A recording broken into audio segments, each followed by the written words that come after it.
Bueno, buen día.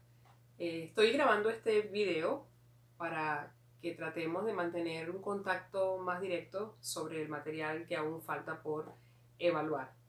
He decidido a partir de este momento hacer unas pequeñas cápsulas que permita concretar los temas que, bueno, vamos a estar revisando y que nos tocaría prácticamente hacer el examen la siguiente semana. Entonces, es más para aclarar dudas y para precisar ciertas ideas. ¿En dónde estamos? Si nosotros recordamos, antes de la suspensión de actividades, estuvimos ya comenzando lo que era la unidad del derecho colectivo de trabajo.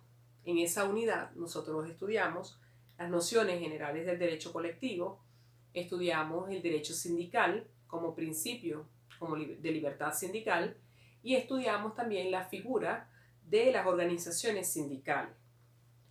Comenzamos luego a analizar el tema de la negociación colectiva y la convención colectiva de trabajo, y allí fue justamente cuando quedamos. En las semanas anteriores, ustedes han tenido oportunidad de revisar un material que yo les he ido adjuntando en la plataforma de Classroom, y adicionalmente han hecho ciertas evaluaciones, ciertas actividades por su cuenta. Quería en este momento concretar ciertas ideas, las más importantes que deben considerar, en torno a lo que en nuestro contenido del programa corresponde al tema 8 y 9. El tema 8, negociación y convenciones colectivas de trabajo, y el tema 9, reunión normativa laboral. Una vez que finalicemos estos dos temas, ya solamente nos quedaría por concretar dos temas: los conflictos colectivos de trabajo y la huelga. Entonces, regresando al punto de las convenciones colectivas. Mire, dentro de lo que es el campo del derecho individual de trabajo, nosotros vimos la figura del contrato de trabajo. Ahora bien, en el ámbito del derecho colectivo, estamos estudiando el convenio colectivo. ¿Qué es el convenio colectivo? Dijimos que el convenio colectivo era el acuerdo celebrado entre las organizaciones sindicales o el sindicato y la entidad de trabajo. ¿Para qué? Para establecer las condiciones, los derechos y obligaciones que corresponden a las partes. Entonces, dentro de lo que es la figura del convenio colectivo, hay algunas características importantes que quiero destacar. Entre ellas está, primero, cuál es el ámbito de aplicación de las convenciones colectivas, a quiénes va dirigido, quiénes son los sujetos que se benefician de estas convenciones. En este sentido, encontramos en la doctrina un doble efecto de las convenciones colectivas. Tal es el caso del efecto automático y el efecto expansivo. ¿Qué significa el efecto automático? El efecto automático está relacionado con el hecho de que las convenciones colectivas se aplican tanto a los miembros o a los trabajadores pertenecientes al sindicato que está discutiendo y que está negociando la convención, como a aquellos trabajadores que no sean miembros, que no pertenezcan a esa organización o a cualquier otra. No podemos olvidarnos también con el caso de la libertad sindical, que la libertad sindical precisamente consiste en el derecho que tengo como persona, como trabajador, de afiliarme a la organización que yo estime conveniente, pero dentro de mi derecho también está el que yo pueda no afiliarme, que es lo que doctrinalmente se conoce como la libertad sindical negativa. Por lo tanto, en el caso de las convenciones colectivas, reconociendo lo que es el derecho a la libertad sindical negativa, por esa razón, el efecto automático abarca tanto a los miembros del sindicato como a los no miembros. O sea que si tú no perteneces al sindicato, independientemente de ello, los beneficios que pueda haber alcanzado el sindicato con el empleador igualmente van a arropar a quienes no formen parte de esa fila. Y en el caso del efecto expansivo, que versa sobre aquellas relaciones que no se han llegado a concretar, que aún no pertenecen a la entidad de trabajo, pero que llegaran o pudieran llegar a hacerlo en el futuro. Es decir, quienes no sean trabajadores en ese momento en el que se discute y se aprueba la convención no van a quedar sin el beneficio de dicha convención. ¿Por qué? Porque el efecto expansivo arropa hacia las relaciones futuras. De manera que ellos también van a ser beneficiarios de la convención que haya sido adoptada. Ese es uno de los aspectos importantes que quiero dejar claro.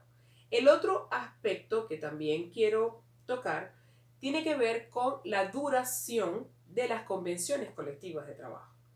Las convenciones colectivas tienen un mínimo y tienen un máximo.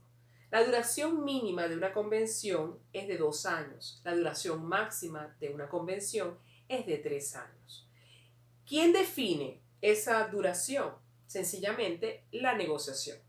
La negociación entre el sindicato y el empleador. Por supuesto, para el sindicato sería más ventajoso que la duración sea menor. Y para el empleador es más provechoso que la duración sea mayor. ¿Por qué? Porque en la medida en que sea breve o que sea más corto el tiempo de la convención colectiva, permitiría que las condiciones de trabajo sean modificadas, porque durante ese lapso de tiempo las condiciones de trabajo quedan de esa manera ya establecidas sin tener que ser revisadas. La única forma de que esas cláusulas sean revisadas es cuando así lo prevén las partes. Y en el caso de las cláusulas económicas, como cuando existen hechos notorios que ameriten que tenga que ser discutida nuevamente. Eso es lo que permitiría, de alguna manera, como lo dice la doctrina, que existe una paz laboral, una paz que va a permanecer durante el tiempo o la duración de la convención. Ahora, ¿qué ocurre una vez que esa duración se ha cumplido? Bueno, el legislador establece en estos casos que el contenido de las cláusulas económicas, sociales y sindicales van a persistir, van a continuar vigentes hasta tanto se celebre otra que lo sustituya. Así lo ordena el artículo 435 de la ley. Entonces, la doctrina ha dicho que esto no es más que lo que se conoce como para algunos, la inderogabilidad de las convenciones colectivas de trabajo, o para otros la ultraactividad de las convenciones colectivas, porque a pesar de haber culminado su duración, vean cómo el contenido de estas cláusulas, que son las más importantes, se mantiene, es decir, las sindicales, las sociales y las económicas. Ahora, por otra parte, también se dice que hay que concatenar, hay que relacionar este artículo 435 con la propia ley del trabajo cuando establece en su artículo 432 que las convenciones colectivas forman parte integrante de los contratos individuales de trabajo. Es decir, que una vez que esas convenciones ya surten efecto, pasan a ser beneficios adquiridos por parte de los trabajadores. Y todos sabemos que los trabajadores no podrán ser desmejorados en sus condiciones. De manera que, en base a ese principio proteccionista, en su regla de la condición más beneficiosa y del principio de irrenunciabilidad, entonces nos explicamos cómo es que la duración de la convención ha concluido y sin embargo su contenido se mantiene, pero se mantiene porque ese contenido, independientemente de la convención, ya forma parte de los derechos que cada individuo, que cada trabajador tiene en la entidad de trabajo. Por otra parte, es importante mencionar que las convenciones colectivas comienzan a surtir efecto es al momento en el cual se deposita en la Inspectoría del Trabajo y el inspector le imparte su homologación porque debe verificar que se hayan cumplido todos los mecanismos o todas las obligaciones mínimas legales sin que se pueda violentar ninguna norma de orden público. Esa sería la función del Ministerio del Trabajo. Entonces, por lo tanto, esa convención, una vez que es depositada y es homologada por el inspector, comenzará a surtir sus efectos. Sin embargo, dentro de las convenciones colectivas existen contenido que puede ser retroactivo, es decir, de aplicación hacia el pasado, como por ejemplo un aumento del salario y que va a ser o va a estar vigente unos meses antes. Eso puede haber sido parte de la discusión, o por otra parte también puede haber contenido hacia el futuro. Acabamos de mencionar que las convenciones colectivas tienen una duración, y si entendemos que esa duración puede equivaler hasta 3 años, por supuesto, por lógica, dentro del contenido de la convención se puede prever aumentos futuros o derechos que se van a configurar mucho más adelante, lo que sería entonces contenido que tendría vigencia es en el futuro. Eso también forma parte de las características más importantes de las convenciones colectivas. Otro punto que quería señalar era en cuanto a las clases o los tipos o las formas de poder negociar colectivamente. Nosotros tenemos en la ley la convención colectiva para una entidad de trabajo para el sector privado, donde principalmente los procedimientos, los mecanismos van a privar en el caso del empleador y el sindicato. O sea, ellos son los que establecen, ya vimos sus características, que es la que acabo de mencionar. Ellos son los que van a negociar libremente esa convención.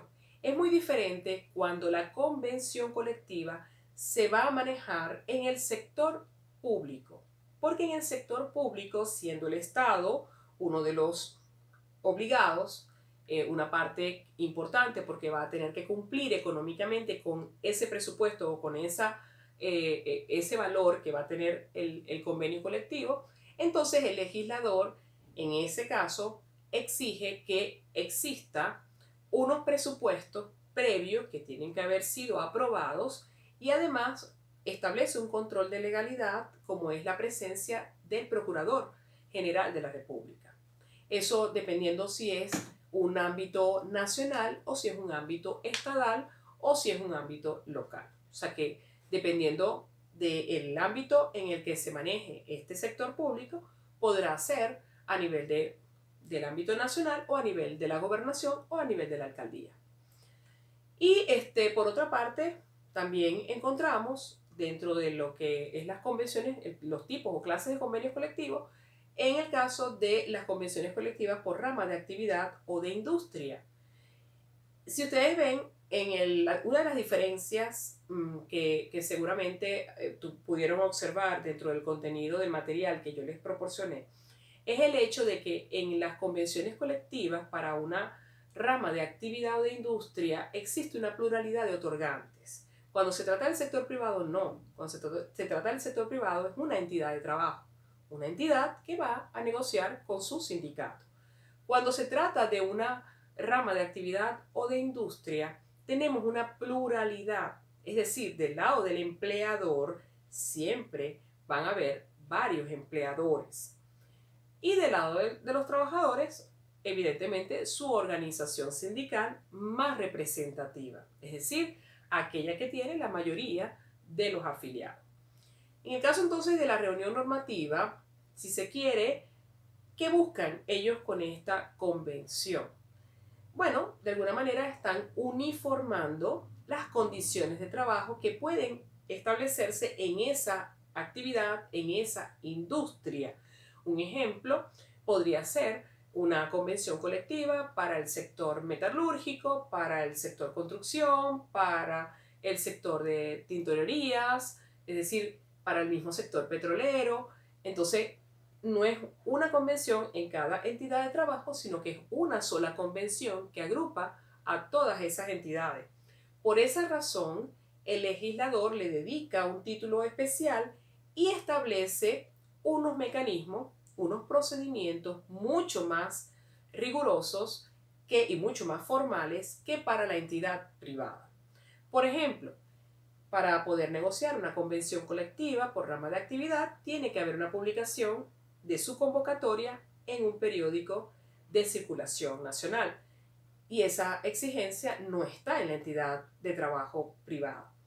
Otra diferencia es que una vez que se discute la convención colectiva, en el caso de la empresa, lo que se dijo fue que había que llevarla a la Inspectoría del Trabajo para que el inspector lo homologue, se deposita y comienza a surtir efectos.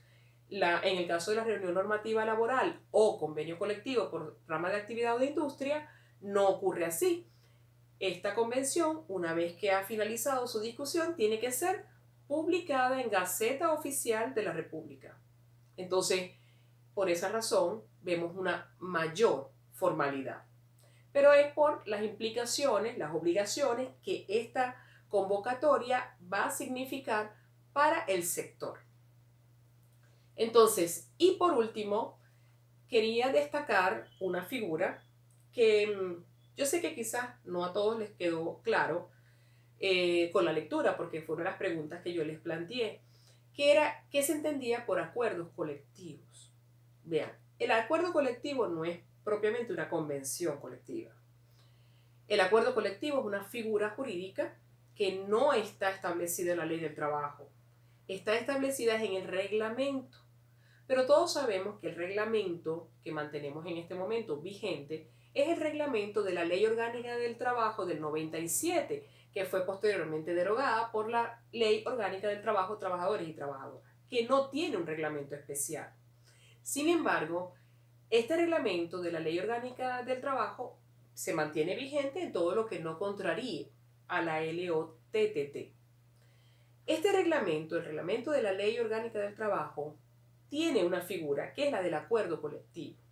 Esa figura está o aparece en el artículo 136. En ese artículo ustedes van a ver que en aquellos casos en donde no exista un sindicato, en donde no haya promovido por el sindicato ninguna discusión de un convenio colectivo, entonces las coaliciones o grupos de trabajadores podrán negociar condiciones de trabajo a través de un acuerdo colectivo. Aquí hay que destacar algunas cosas. Primero, nosotros vimos que los sujetos colectivos de trabajo no son solo las organizaciones sindicales. También son reconocidos como sujetos colectivos las cámaras patronales, los colegios profesionales y las coaliciones de grupos, de personas, como el caso de los trabajadores. Entonces, en una entidad de trabajo, si no existe, porque no lo hayan creado o porque no hayan podido hacerlo, no existe o porque no tengan los requisitos mínimos para constituirlo un sindicato, estos trabajadores, aun cuando no puedan negociar un convenio colectivo propiamente, el reglamento sí les permite que creen lo que llaman un acuerdo colectivo. Y el procedimiento es exactamente el mismo en cuanto a lo que se pudo observar en el convenio colectivo para una entidad de trabajo. Quizás una de las diferencias más importantes entre ambas sería la duración. Mientras mencionamos que los convenios colectivos tienen una duración de 2 a 3 años, los acuerdos colectivos tienen una duración máxima de 2 años. Entonces, ese es uno de los aspectos que quería aclarar con respecto al tema. Entonces, con esto prácticamente concluimos las ideas más importantes, más resaltantes del tema 8 y del tema 9. Como les mencioné, voy a estar haciéndoles estas cápsulas pequeñas donde yo pueda transmitirles las ideas centrales de los temas que vienen a continuación y que ustedes puedan desarrollarlo adicionalmente con el material de lectura que bien sea yo les haya podido enviar o que ustedes hayan podido revisar en sus bibliotecas o en su contenido digital. Entonces, próximamente voy a hablarles sobre los conflictos colectivos, que sería el tema número 10, y la huelga, que sería nuestro último tema, que sería el tema número 11. Entonces, bueno, de esta manera Me despido en este momento y cualquier duda, no olviden que para el jueves tenemos la posibilidad de aclarar dudas si la tienen y así poder nosotros evaluar la próxima semana. Espero que haya valido la pena este intento. Hasta luego.